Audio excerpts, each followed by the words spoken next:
Hey guys, today we're going to use some powder paint. Now I've got a couple reasons for doing this. About, I don't know, a week or two ago I did a video on making a lure. Basically it's an underspin, putting a chatterbait blade on it. I'll leave an end screen at the end of this video if you want to go to this video to see how this was put together. Now part of the deal in the video was I was buying unpainted heads and painting them myself, and I mentioned I just use the same paints that I paint my crankbaits with, and I use the same 2-part epoxy top coat. I had a comment, I believe it was Samuel, mentioned that he used powder paints in his jigs, which most people do. So anyway, I made those, and I was using the paint for the crankbaits and the 2-piece top coat all last year. I don't think I said anything, but I was doing that for my jigs last year. And I fished jigs all summer, never had a problem. So I made these about a week or two ago, and I actually went out to the lake and I had one in red that I made, and I've been throwing that. And it's not like a jig where I'm dragging on the bottom or bouncing off the rocks. I'm just throwing it, and I got paint chipping off all over the place. So that hadn't happened before, but I thought, you know what? I went back to Samuel's comment and the powder paint, and I thought, hey, this will be a great opportunity. Let's go get some powder paint, and let's do it the right way, show how it's done. Like I said, didn't have any problem before, but now I did. So maybe that's a good excuse to come out and do this. Now I want to take just a minute before we start. This is the ProTech powder paint. And I've seen various videos. I went and looked at some. Harbor Freight sells powder paint. It's a lot cheaper and a bigger container. So I went to my local Harbor Freight first. They had white, which I assume is gloss. It didn't say. They had matte black, and I didn't really want matte black. That was all they had. I looked online, and I noticed they also carried a yellow, but as some of the reviews I read, some of the guys said, well, it came out a little more orange than yellow. So I thought, okay, let's not go that route. So I did I sent in an order through Lure Parts Online, and I've told you guys before, that's where I get a lot of the stuff. That's where I bought the ProTech. Now to start with, I did a watermelon green, a black, and a yellow to start with. And when I was checking with Lure Parts, they were out of white. They didn't have any white, so I ordered those 3 colors. About 2 days later, I was placing an order with Barlow's for some other stuff, and I thought, hey, wait a minute, let me check their paints. So they had white, and I ordered it. Now here's one difference, and we're going to see down the line how this works. The ProTech from Lure Parts that I purchased is 2 ounces, I believe it's $6.99. Barlow's, it's the same thing, but Barlow's also carries Barlow's brand of powder paint, and there it's 3 ounces for $5.99. So $1 less, an ounce more. I ordered some white from them. We're going to compare the white from them versus the ProTech. Down the line, I'll do some comparisons, see if there's any difference at all. You know what, it might be worth it. I might go to Harbor Freight and buy some of theirs. And we can take the 3 brands and compare them later on. But for today, we're just going to do a few lures here with the ProTech and get started, because this is all new for me. So let's get moved over to the bench, and we'll see if we can get started here. Alright, so let's get started. What are we going to need? I've seen guys use a torch. I've already got the heat gun, which I use when I'm drying the paint on the crankbaits that I'm painting, so I'll go ahead and use the heat gun. We've got the PowerTech. Now I'm going to leave it right here in the jars for now. I've seen a lot of guys take it out and put it in containers. I'll probably do that later, but for now I'm just going to leave it here. The idea is let's give it a good shake to make sure it's not compacted and everything to start with. We'll set that, and of course we just need a lure.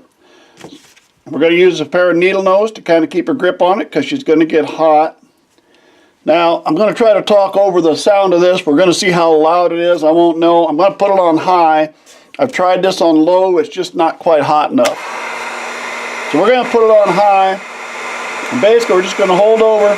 Now these are 3/8 inch, or excuse me, these are 3/8 ounce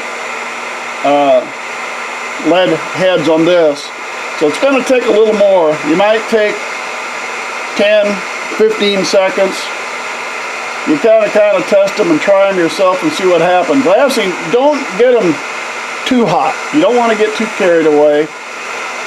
But the bigger the head, the 3/8 ounce, a half ounce, it's going to take more. When you figure you got her hot, dip her right in, shake her off, and there we go, nice and shiny. And I got ahead of myself here. I didn't get a, don't want to use that one, it's got stuff on it. I did not get a toothpick out handy to clear the hole. There we go. Got a wire in there to clear the hole. Hit a little more if you think you need it, and then just hang her up. Let's move on to another one. Now, here's a head that I'll end up using to make a chatterbait. As you can see, it's got the horizontal line tie, so I can make a chatterbait out of this one. Again, this is 3/8 ounce, so we want to make sure we give it a little extra. I tell you, you get down to 1/8 ounce or so, I'm sure it takes a lot less time. Just want to get her good and warm. See what we got here. And there we go. Nice, shiny black. And let me put that in there a little bit. Take a little bit out of that eye socket. There we go. Clean that eye socket out so we don't have to chip it out later. And that's it. Hang it up and that's it.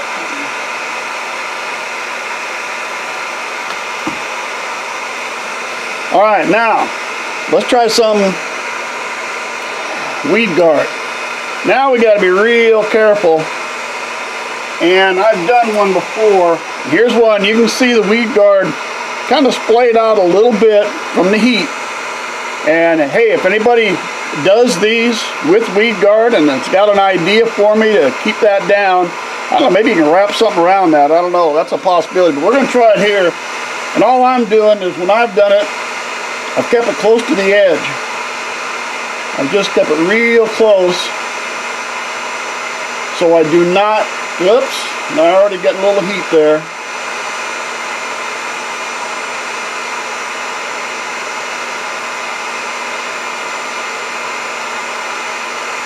Might have one or two to cut off there. Let's see what we got. Is that enough? Yeah, that was enough. We got it. We might have to cut one or two of those off. And we got a bunch of stuff in there. I'm going to have to take that off later. Alright, we got a couple wild ones there, but not too bad. Not too bad. Matter of fact, they make a deal now. You flare those things out. Maybe we're just doing that automatic. We're going to have to chip out. I should have had another wire there to take that out. But you might be able to get by with those. Alright, we've done our jig heads. Let's try a chatterbait blade. I've got a wire through here so I can hang it, but I'm also holding on to it with the needle nose. And I think I'll need to do that so when I dip it, I'll be able to get it in there properly. Shouldn't take much to heat that up, so let's don't get carried away with that one. All the way down in, back out.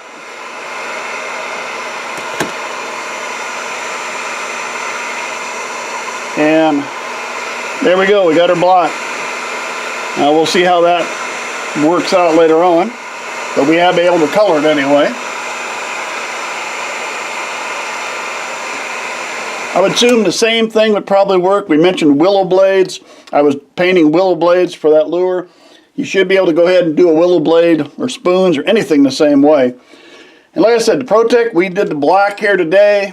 Let me see, I got some green I messed with. There is your watermelon green. And here's the chartreuse, the yellow. Looks good like that. We'll get some of the white later. Now, when you're doing these, it says here, as we've done them here, in the directions, it says you should bake it in the oven at 350 degrees for about 20 minutes. So you'd want to hang them up in the oven, hang them on a rack in your oven to do that. Now, when we get to this, I don't think you're going to be sticking this with a weed guard in the oven. That's just not going to work. So you're going to have to put something on that to give it a little bit extra durability. So here's what I'm thinking of doing. I haven't tried it yet. I've got some Rust-Oleum real clear, it says a glass-like coating, and it does. It's a real clear coating with this Rust-Oleum. I have used this on some swim baits I painted. I painted a swim bait, and because they're jointed, I didn't want to use the 2-piece epoxy for fear that would mess them up. So I actually took them outside, sprayed them 2 or 3 times with this, got a good coating of this on, and haven't had a problem with it. So I'm wondering if on this style of lure with a weed guard that you don't want to mess that up, you can't put that in an oven, you might be able to use something like this. I don't know if you can run them just straight. It'll probably chip off, I would assume. All right, that's all I got for today on powder paints. I was learning something. Hopefully you picked up something too. We'll see if we can do something again next week. Thanks for sticking with me.